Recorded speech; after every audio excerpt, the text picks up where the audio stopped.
Hello, you're very welcome to our news bite here on a Monday afternoon or a Monday evening, even 7 o'clock.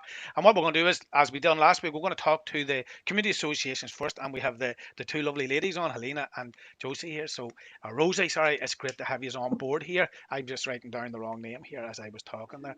So, girls, listen, it's great to have you on board here. And obviously, you're going to tell us. And I think we're going to leave the Ballyholland woman sitting up on the hill, enjoying the sunshine for another couple of minutes. And, Lena, we're going to go to yourself first and you're going to tell us what's happening in your part of the town and what went on. I am indeed. Thanks, Damien. I won't keep you too long because I'm sure a lot of people will be wanting to sit out in that lovely sunshine while we have it.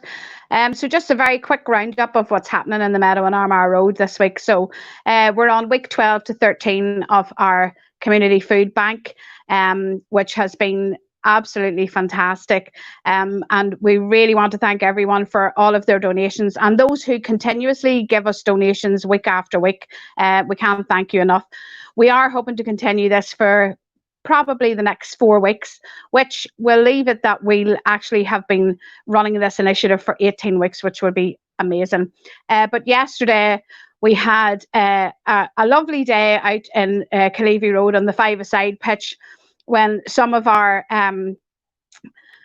lovely, well, young men, some of them were young and some of them were not so young, decided to have a charity kickabout, a charity, well, football match, but I say kickabout.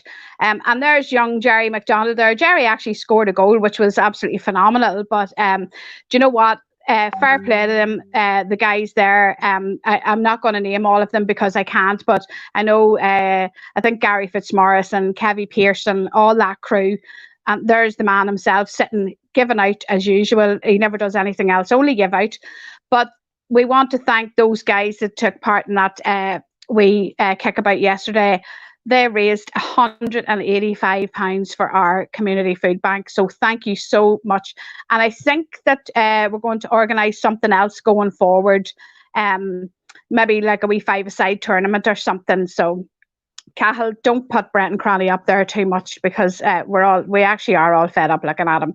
But listen, thank you so much. And it was lovely to see a wee bit of activity now that the restrictions have been lifted. As you can see, they're all more or less well socially distanced, and there were a lot of them were socially distanced from the actual ball because they couldn't get at it. But and as I said, there's Jerry. So well done on your goal. I've no idea what the score ended up. I don't think anybody really cared. There was plenty of slagging and carrying on going on, and we raised some money, so that was amazing. Thank you. So the next thing that I want to talk about is the PIPs. PIPs are running a fundraising initiative. It's a colour run, and I think it's on the 5th of July. And I think we have a wee graphic coming up just about that. And it's normally this colour fun run happens down around the Greenbank area, because obviously of the social distancing restrictions still being in place. They're hoping that people can have a virtual one or one within their communities. So in the Meadow and Armagh Road, we're really interested in playing our part in this because PIPS is a very, very valuable organisation, provides amazing service to many, many people. So we would like to get people to show their interest and contact us because we would like to do some sort of a team thing with families in the area. So I think it's £10 to enter and £8 for a child.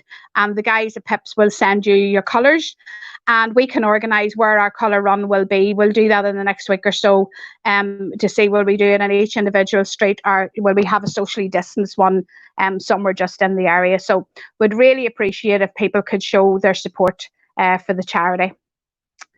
The next thing I want to talk about is something that's really, really important, and it was launched this week online, and it's the Polly Project. It's a short film that lasts 17 minutes long, and it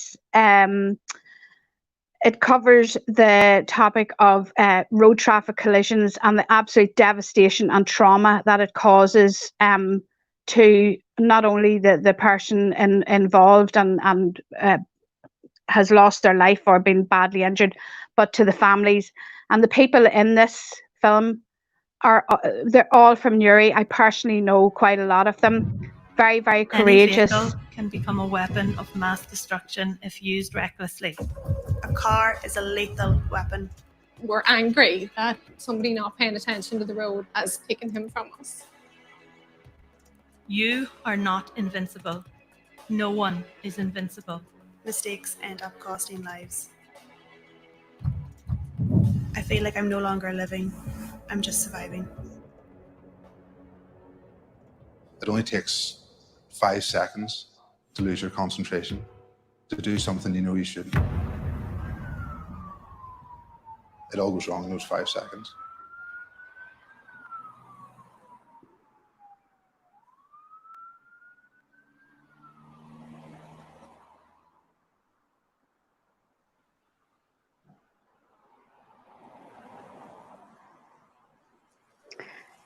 It doesn't matter how many times I see that, and I've watched it quite a number of times. It still really makes me catch my breath.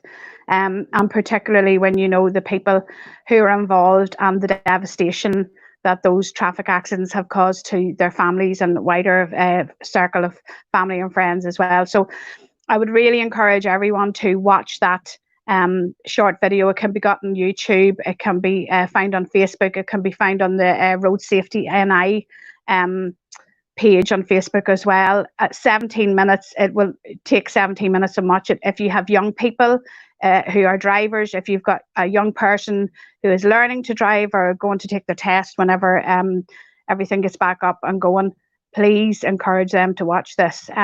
It's just devastating and a very high impact film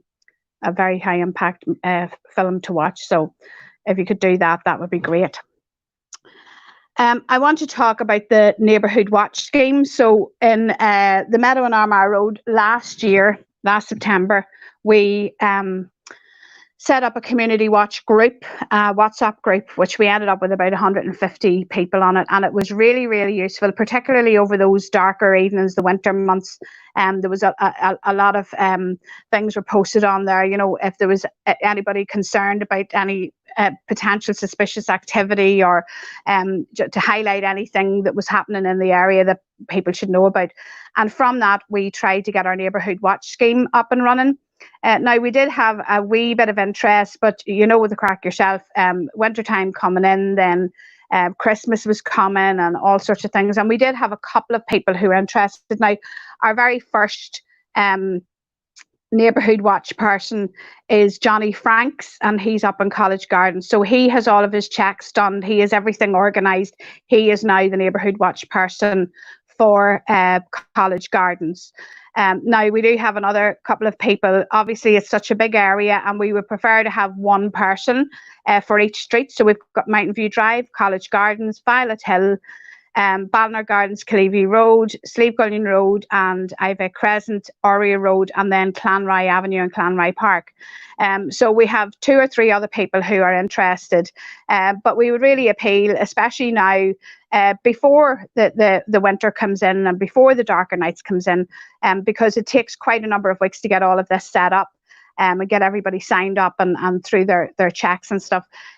If you would be interested in being part of our neighbourhood watch team, please get in contact with Johnny, myself, or private message the page, and we'd be delighted to have everything set in place and ready for when the autumn comes in, because we know that usually during the days when the evenings are bright, there's less crime or less suspicious activity going on. It's usually once you get under the cover of darkness that all of the undesirables show themselves or not show themselves. So if you're interested in that, we will definitely be looking at getting that set up. So we're going to be proactive with that and get that organised before the winter comes in. So please do get in touch, because I can tell you that we did our own sort of mini neighbourhood watch last winter, where we went out every evening in high-vis jackets and just went out for a wee dander about. You know, somebody said to me, do you not think that you're like vigilantes? And I said, well, I'm a middle-aged overweight woman. What what sort of a vigilante am I? It's to let people know that people are out and about and just keeping a wee watch out. And especially our older and more vulnerable residents, they were very appreciative of that, and it gave them a bit of reassurance that there was somebody out and about and having a wee walk around. So if you would like to get involved with that, please do get in touch. And then finally, I'm going to talk about St. Patrick's. Last week we did all of the P7 shout outs for St. Patrick's here in the Meadow Armagh Road, and then after that we did from all over. And do you know what? That went down really, really well. The messages that I received were just lovely, and there were a lot of surprised children who didn't realise they were going to be getting a shout out, and they were delighted and scundered in equal measures probably. But it was a really lovely thing to do. But I was talking to Kieran Mackin, the principal of St. Patrick's today, and they are having a Leavers family picnic on Thursday at 3 o'clock. Now, it's only open to the pupils, the leaving pupils, and their immediate families, so their mums and dads and brothers and sisters. And it will be in the style of a drive-in movie. It will be outdoors at the school, and every person, every family will have their own designated space for their family. So that will ensure that social distancing measures are still adhered to. And I think it's just a fantastic idea because, pastorally, it's going to be really good for the children that they're going to be able to get together as such, maybe not the hugs and kisses, but they'll all be in the same place. And I believe there's a couple of wee surprises in store for them as well. And I'm sure even the staff will be delighted to welcome them back for that afternoon to say their goodbyes and just to recognise their time at St. Patrick's. So, I think that'll be a really good day. And I probably will nip round myself just to have a wee nosy and maybe a wee chat with Mr. Mackin and maybe some of the staff and maybe even some of the children as well. So maybe watch out for that next week. And with that, I will leave you and pass over. I don't know what I'll say. I was going to say the lovely Rosie, but Damien's coming on first, so I won't say that. You come back to the lovely Damien instead. Thank you. What a disappointment. But Lena, listen, well done to the lads. They raised £180 odd. So great stuff. If that was to happen, say even once a month for you, brilliant. It would be brilliant. So well done to them. And then, of course, we talked about going out last year, walking about with your high-vis vest and all that, and you were saying how gorgeous and wonderful you were.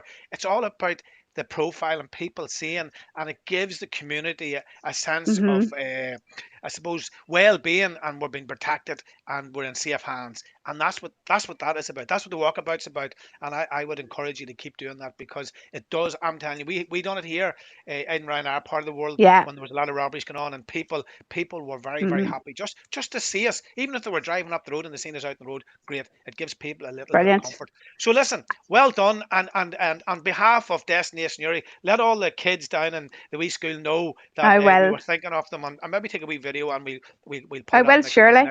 Because Kieran Mark and Kieran's a good lad, and it'll be great for the teachers and it'll be great for the kids to see everybody once again. And let's hope that they really have look, I know the way it'll be organised, it'll be brilliant. So listen, good luck and enjoy Thursday, and hopefully we'll get a wee update on that next Monday night. And from the Meadow, now we're going to climb that steep hill way up to the top of Ballyholland, and here she is, the wonderfully gorgeous Rosie, and of course letting us know what's happening up in around Ballyholland and the Ballyholland Club. So Rosie, take it away. Thanks, Damien. Welcome everybody. Monday evening's normal Ballyholland news. So I will start as normal with my shout outs. So we only have one birthday this week, and it is for John McAteer.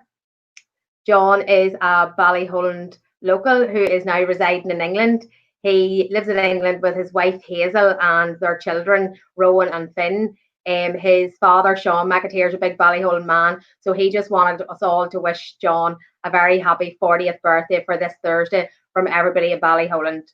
Next shout out I have is for one of our senior camogues. It's for Hannah Duffy. All the camogie girls and obviously the club would like to congratulate Hannah. That's John McAteer there. This is Hannah now. Congratulations to our senior camogue and underage mentor Hannah Duffy, who has been a successful recipient of the Talented Athlete Entry Scheme from University of Ulster. Well done, Hannah, from everybody at the Harps. That's absolutely fantastic. our next shout out is for Nicola O'Gorman. Again, Nicola is one of our senior camogues. She is an underage mentor and she is also a member of the Camogie Committee. Nicola has just become a newly qualified teacher. So congratulations and well done to Nicola. Swiftly moving on, I'll go on to my GAA update from the club.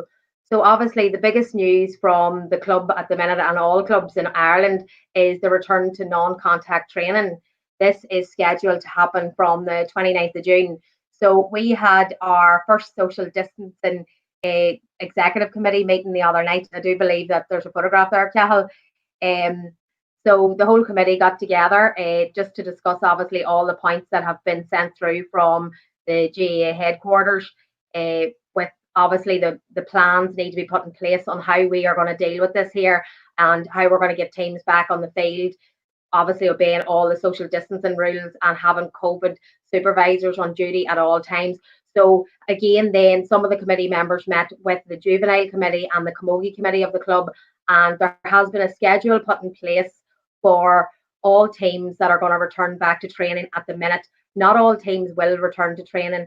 Obviously, we need to go in line with what schools are doing as well. So every age group will be notified by their mentors as and when training will be able to take place. And obviously, we are relying heavily on the parent support because it will feel very different when you're going to the club. It's very much a drop off and collect. There's no hanging about. Parents won't be allowed to stay for training. And obviously, as a club, we have a lot of things to do to follow the regulations with regards sanitising and keeping everything clean for the children. I think that's really all. More details in this next week. The only other thing, sorry, yes, that was our pits invasion in the middle of our executive committee meeting. Lovely wee family of ducks decided to run across the field.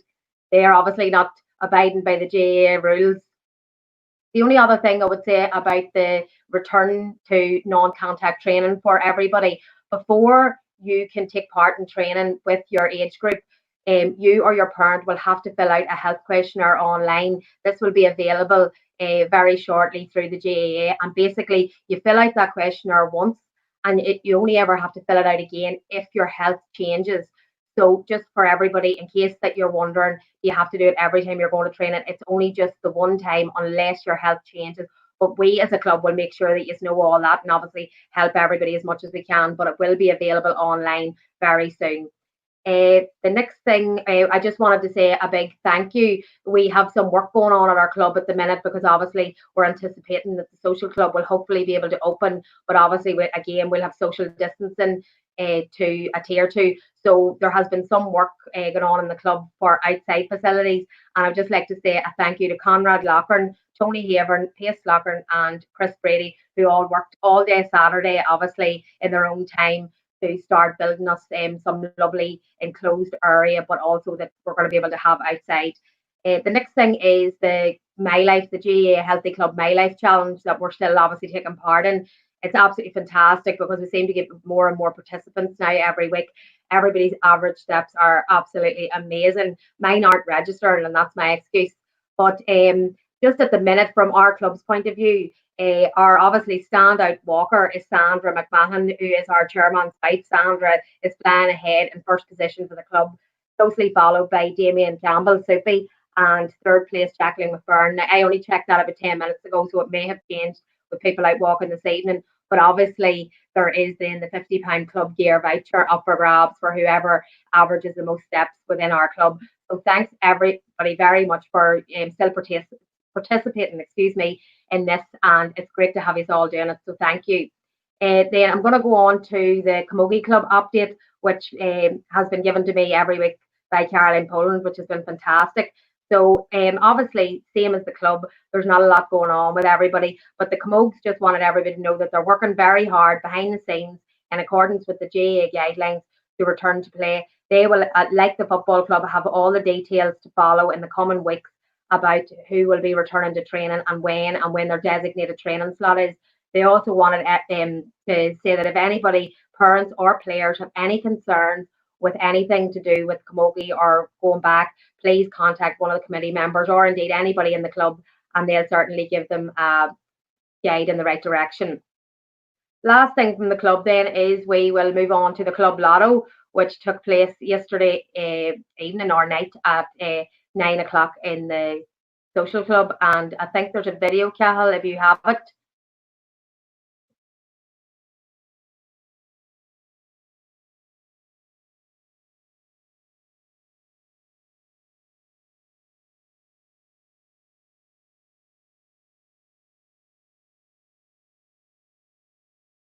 Don't know, there doesn't seem to be any sound there, but that is Eddie McAteer, the club vice chairman. He does the live lotto draw every Sunday evening at 9 o'clock.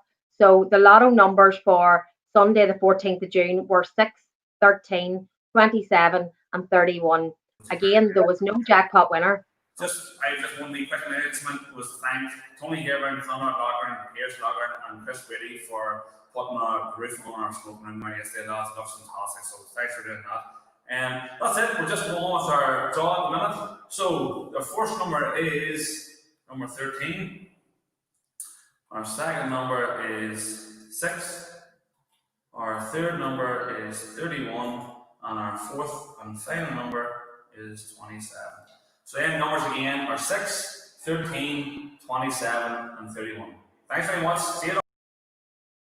So again, the numbers 6, 13, 27, and 31. There was no jackpot winner, and there was 3 £10 winners. I don't actually have the names of those people, but I'm sure they have got their £10. The tickets, as always, are available online on the Club Funder. The link is on our Facebook page, and they're also available from Ballyholland shop. So our jackpot next week is a fantastic £7,600. That would be lovely to win now in the middle of all this here. Thank you. So I'll just move on then to any local news or updates I have. So obviously we're still continuing with our community cleanup. We didn't get probably the interest we wanted, the same as the last one, but in fairness, I suppose the last one we done was at the very start of lockdown, and nearly everybody was probably off work, and a lot of people are now slowly but surely going back to work, so people maybe just don't have as much free time. So we're maybe going to postpone that for a wee while, just to see if we can sort of organise it a bit easier and maybe have it on more designated days. But we will let you know if we're going to do one of those in the future. I've been just contacted by Pat Cullen from the Foresters, just to let everybody know that there is a link on Newry Morn and Down Council's website. It's just with regards to Albert Basin Park. Obviously, this is of great interest to everybody in the Newry and the greater areas. There's a survey online that you can participate in to see if there's any facilities that you would like or believe that there should be on it. I think the Rowan Club are hoping that there will be some facilities for them, which obviously it being beside the canal. So it's on newrymornanddown.org. All the surveys there and all the information. I suppose now is the time before the plans are passed for us all to have our say, because a park in our time would be absolutely fantastic. The Ballyholland Sunshine Club just wanted everybody to know that they are still delivering their food parcels to all their Sunshine Club members. But also, if you know anyone in the Ballyholland area who can't get out to get their groceries, or still doesn't feel that it's safe for them to leave the house, or if they're living on their own and they don't want to leave the house, they can certainly contact the Sunshine Club, Gloria Havern or Margaret McDonald. Or if you want, you can contact the Ballyholland Facebook page and we'll pass on your details. Or if you want to ask for somebody else to receive a food parcel, please do so. So that's for anybody in the Sunshine Club in the Ballyholland area. My next thing is then just my weekly update from the lovely Declan McAteer. So Declan had said that the NI Water had contacted him and all the councillors just about a message about saving water. This was the driest spring we've had since 1929, with 60% less rainfall. As more people were in their homes, consumption increased by 40%. NI Water remind people to turn off sprinklers overnight, for example. The good weather saw people buying small pools, and a 12-foot pool uses the same amount of water as 500 people's daily hand washing. So obviously that's please don't use water unless you absolutely have to. The council have also opened up financial assistance call, focused on COVID-19 community response and recovery, community safety and support, suicide prevention, good relations within the community. So these awards can be anything from £500 to £2,000.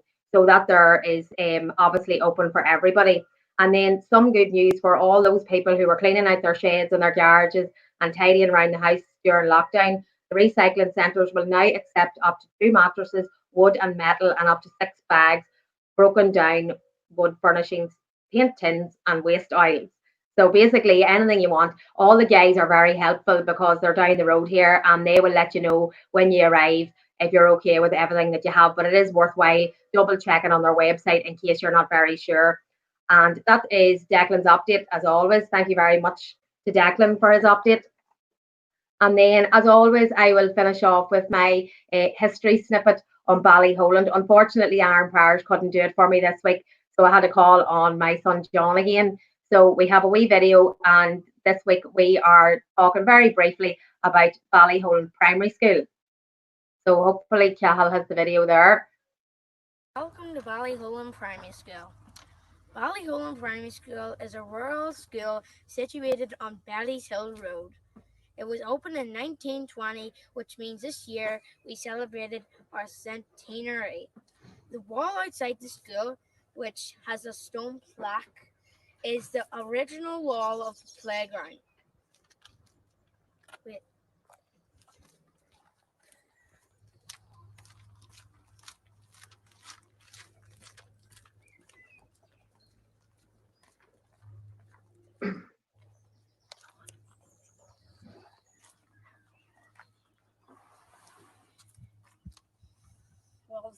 In 1920, the school had only 3 rooms. There were dry toilets outside and a pump that was located at the end of the wall for water. Today, 100 years later, Ballyholland Primary School has expanded in size and has over 200 pupils and 20 plus members of staff. The school has been closed from March 2020 due to the COVID-19 pandemic. But Mr. McTeer and all the staff are all looking forward to opening again in September 2020 for a new school year. Thanks for listening. So that was John outside Ballyholland Primary School. We were hoping to do a bit of a tour around the school, but the caretaker Kevin was there and he was a bit camera shy, so we unfortunately just had to stick to the wall. But that is me with the Ballyholland update for this week. So thank you all very much and keep the updates coming. Listen, Rosie, thanks a million. I have to commend your young son there. Brilliant haircut, cool lad, a lovely, really, and Mommy's it takes a wee bit of guts to do that, and I have to say, it's a great idea because it lets people know of what's happening. I have to say, Rosie, that has been a brilliant idea to let the kids talk about their area and about their community and a little bit of history as well, because the way things is going around Europe at the minute, history is a big talking factor at the minute. So well done, and good luck in your lotto. No, you didn't, sorry. This week, so I'll be looking forward to my numbers being pulled out next week.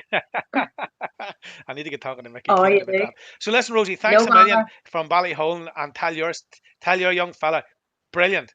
And of course, we went from south down, and now we're going to go all the way over to Newtown, Hamilton, and we're going to be talking to a young man up there, and there he is, Barra. Barra, you're very welcome. And again, I'm sure you've got lots to tell us about what's going on. Last week, we were trying to talk to you at a council meeting. Before you start, anything new come out of the council meeting you had last week before we go into the community news? Which one, Damien? The council meetings have been coming thick and heavy. I'm only literally after logging on there now because we had a active and healthy communities meeting there at 6 o'clock. I just finished it. So yeah, update wise, we're trying to figure out how to reopen the grass pitches owned by the council. I made the point at the meeting that GA pitches will be opening at the end of the month for a return to play as part of the GA strategy.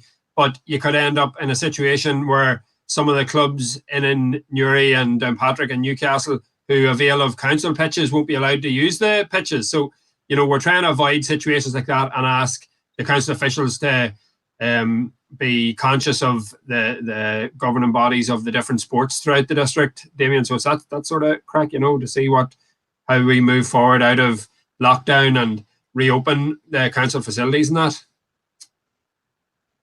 So that's what's going on. Well, listen, let's hope we do, and I know you have plenty to tell it. And of course, you have to tell us about the Road Bowls last week. You did get Exactly. to go to the Road Bowl. Exactly. My big idea last week was to leave here and fly down to Newtown and take a video and try and post it on to Cahill beforehand. But between reluctant road bowlers, dodgy 4G, and a lot of different reasons, I didn't get that video in. But I'll get the road bowls in a second. I'll just start from the start. I've got a few things to go through. The food parcel scheme from the Department of Communities is coming to an end. It will end on Friday week. We just had a meeting, the AHC meeting of the council, to see will anything replace it? Will it just stop suddenly, or how will it be replaced? How will the council hub that has been so active during the lockdown, how will that function after the food parcel scheme runs to an end? And just to pass on best wishes to Communities Minister Deirdre Hargey, who's had to step down from her ministry in the last few days due to ill health, and just to wish Deirdre a speedy recovery and to thank her for all the work that has gone on during this COVID lockdown. As for the food parcels, latest figures from the council show that up until the end of May, food parcels had come out to 552 families in Slievegullin in South Armagh. It equated to 2,396 food parcels itself. The scheme was hugely successful in the area that I represent. I know that in Newtown, the figures that came out for Newtown were the highest across all of South Armagh, and that's largely due to the diligence and the hard work of Niall and the Community Association in Newtown, who left no stone unturned to make sure that any vulnerable people or any elderly people or any single parents or anyone who needed help and put their hand up got the help and got it again and again. So I know the people of Newtown owe a huge debt of gratitude to Niall and the Community Association. In Cullyhanna and Dorsey, I spoke a couple of times about the efforts of Jean Rush and Father Tremere to assist the parishioners of Cullyhanna and Dorsey, ably supported by the Sinn Féin coming in Cullyhanna, and the food parcels have been going out in Cullyhanna and Dorsey and in Silverbridge.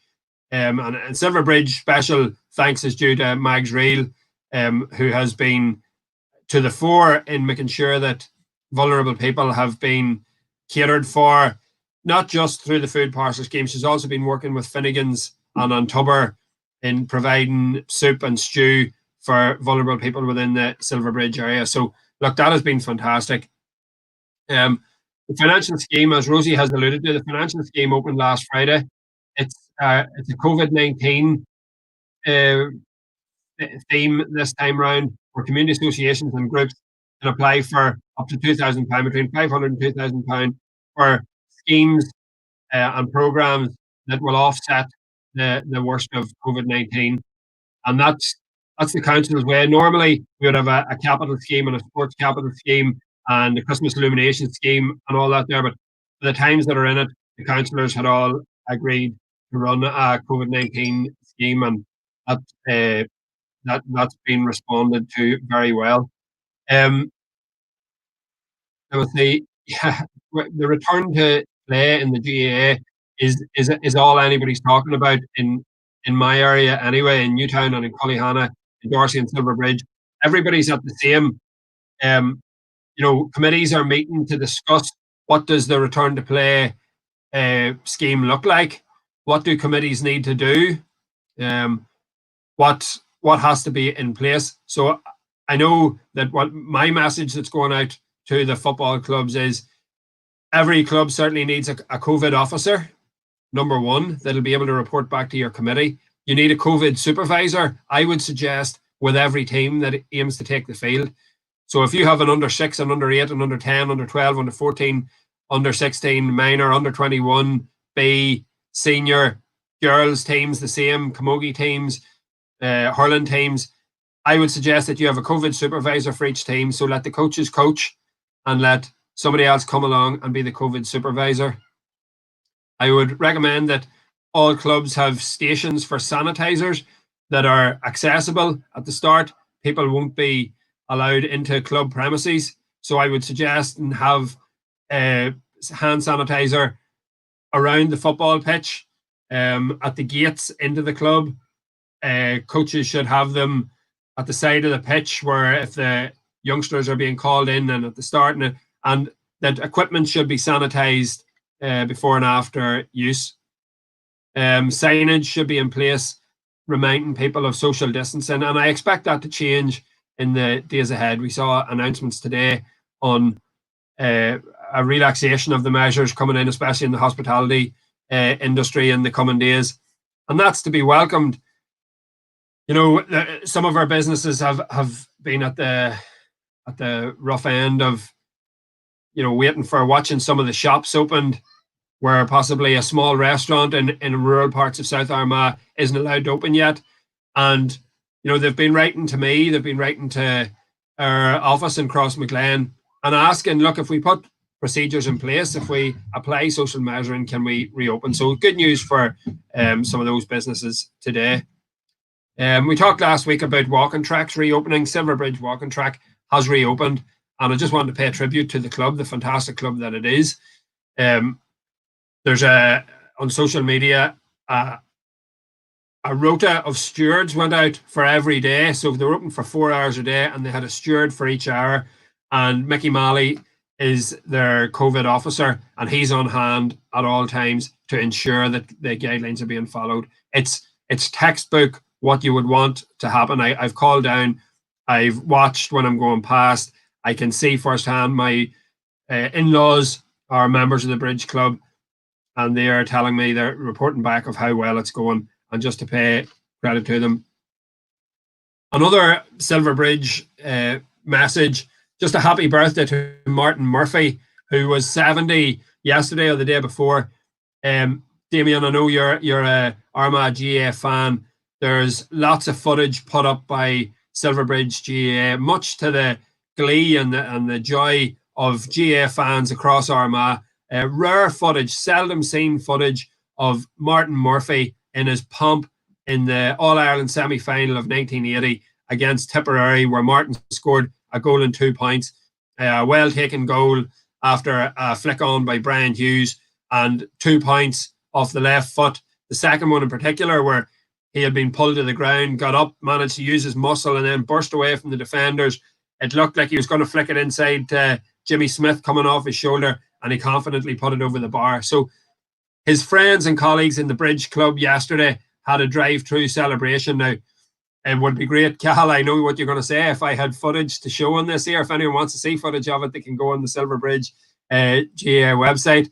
But Martin was able to come outside his house and was very emotional, applauding and thanking and thumbs up to his friends and colleagues and clubmates and teammates of years gone by in Silverbridge Club. So big moishiv and well done to Silverbridge Football Club for that.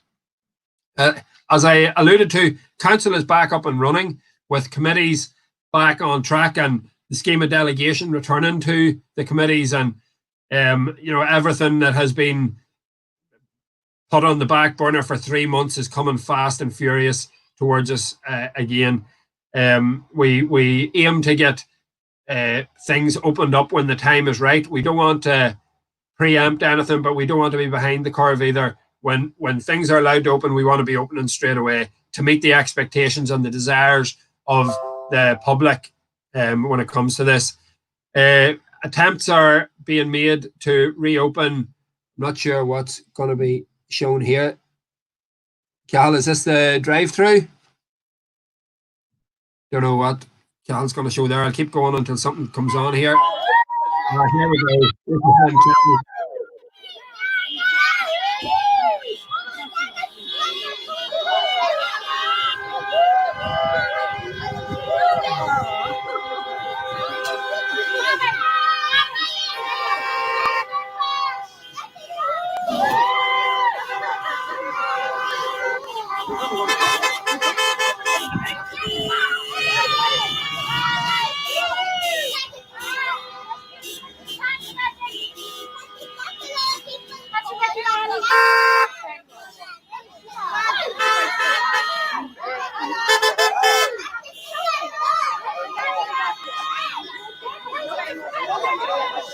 Right, Carol. Right. Yeah, thanks, Carol. That'll give people an idea. My father-in-law was part of that procession. They went up there. He said, there could have been 60 cars. It was a fantastic sight. It was a huge tribute to Martin Murphy, and fair play to him. I was talking about the return to the committees in the council. Attempts are being made to reopen Newtown recycling site. I know that's been a bugbear of many people in Newtown in the past while. Newtown recycling site and Hilltown recycling site were the only two that didn't reopen. And it was just, some people in Newtown were saying, well, how come they opened Camla and they opened Crossing Glen and didn't open Newtown? It was purely to do with the tonnage of waste that has been taken out of it in the past year. And Newtown was the smallest of the three, so the staff who worked at the recycling facility in Newtown were redeployed to Crossing Glen and Camla. As the situation gets back to normal now, and as the lockdown restrictions are being gradually lessened, it is hoped, and I've asked, that Newtown recycling site can be opened, if not this week, next week, as soon as physically possible, so people can get back to normal. The return to school is on the tip of everyone's tongue as well, where people are anxious and curious and asking. I, as well as being a local councillor, I'm a school teacher in Crossmaglen.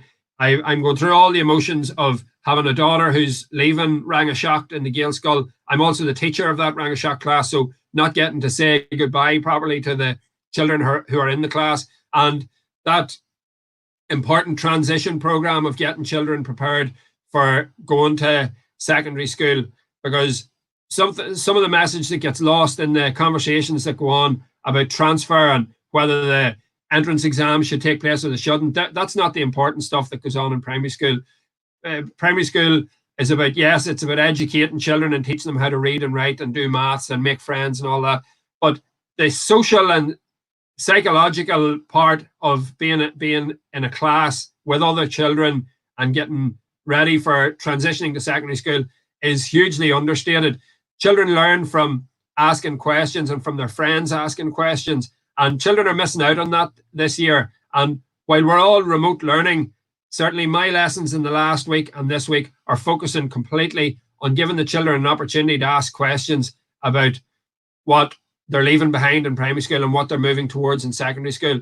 And you're trying to empower the children, you're trying to teach them that it's okay, and sometimes okay, to be anxious and to ask questions, and you're trying to reassure children the whole time. So that's where it's at the minute.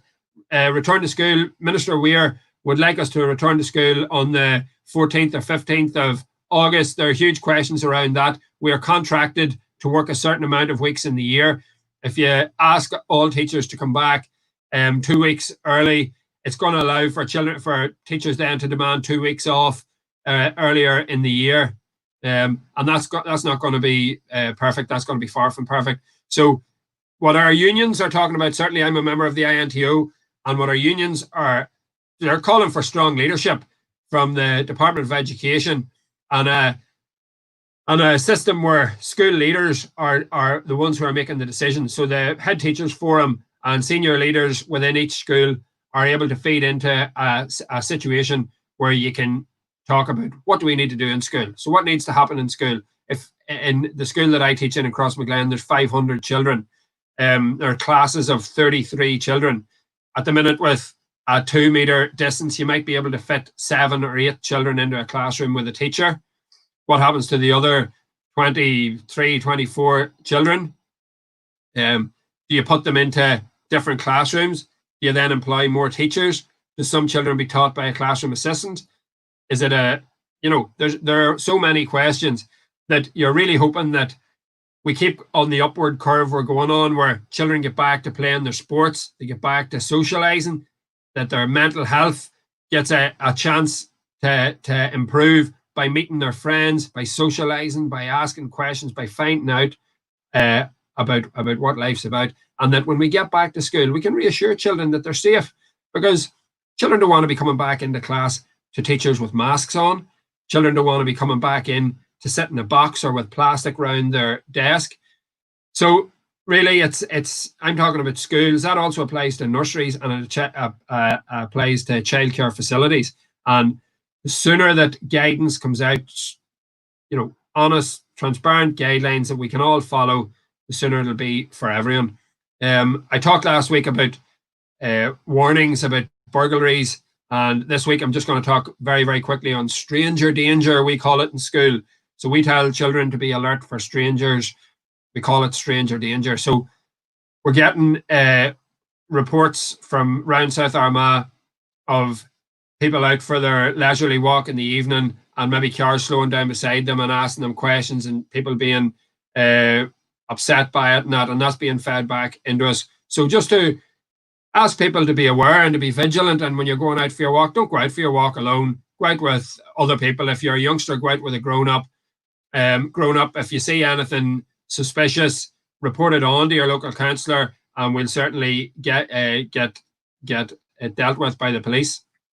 And that's really it. So look, it just well done to everybody in my area, in Newtown, Cullyhanna, Dorsey, and Silver Ridge, on the positivity, on the great positive messages that are coming out from the GA clubs, for the schools, and the positive messages that they're sending out. And let's hope that we have a good week. It's warm now. It's given rain all week, Damien. So it'll be interesting to see what happens. Damien, we're going to finish out the National League. Well, funny enough, when you asked that question, I have been going on Twitter this last couple of nights talking about it. I think the league should be finished before the championship starts. There's no doubt. Why would you start a new competition, when you didn't finish the old competition? You're dead right, Damien. And you talked about Martin Murphy. Yeah, we can't wait to get our clubs back, and clubs will always be the cornerstone of the GAA. But we're in the middle of something, and we're in the middle of something very exciting with Division 2 in the National League this year. And I know that your views are echoed by most Gaels in County Armagh, where yes, we can't wait to get into the championship, be it a knockout championship or what it is, but let's get the business of the league done first, and let's have a roadmap back to football for everybody, for our underage and our senior clubs and that. But when the GAA season starts, let's get the National League rattled out. I wouldn't worry so much, Damien, even about National League finals. I would just play the remaining league games to get it sorted out. Finals, the finals don't mean anything. I wouldn't worry about the finals. Just get the leagues completed. Just when you're talking about Martin Murphy, I thought that competition was the All-Ireland semi-final of 1980 when he was playing there, and I believe he got sent off in that match. Now, I may be correct in that, but if memory serves me right, that was the game. And I remember Colin McKinstry got injured in the middle of the field, and Big Hughes was playing full forward, and he was destroying the full back. I think it was Lindsay from Roscommon, absolutely destroying him. And the Armagh management put McKinstry in the full forward. McKinstry wasn't fit to walk, and they brought Hughes out into the middle of the field. And effectively, that's what beat Armagh. And I'm telling you now, Barra, if Jim Loughlin had been brought on to the middle of the field that day in 1980, Armagh would have been in the All-Ireland final. But unfortunately, it didn't happen. We're just dreaming about it. But listen, Barra, thanks a million. So that's why I look at it. Go on ahead, Damien. We'll talk later. No, Jim Loughlin at that time was one of the strongest players there, Barra, and he did give the Kerry boys a roasting down in Lurgan in one of them league matches as well. So there we have it. So listen, I know there's a wee bit of drag here because of the internet. It must be the good weather and the sun. So thanks to Barra, and we'll talk to Barra next week. And what we're going to do now is we're going to go to the news. So Barra, thanks a million, and thanks to Barra for that brilliant update. So what I'm going to do now is I'm going to finish with the latest news. And of course, earlier on this evening, we did know about the lockdown sort of easing a wee bit. So I'll start off as normal with the coronavirus update. No new deaths in Northern Ireland, and the death total stands at 541. The death total in the Republic is 1,706.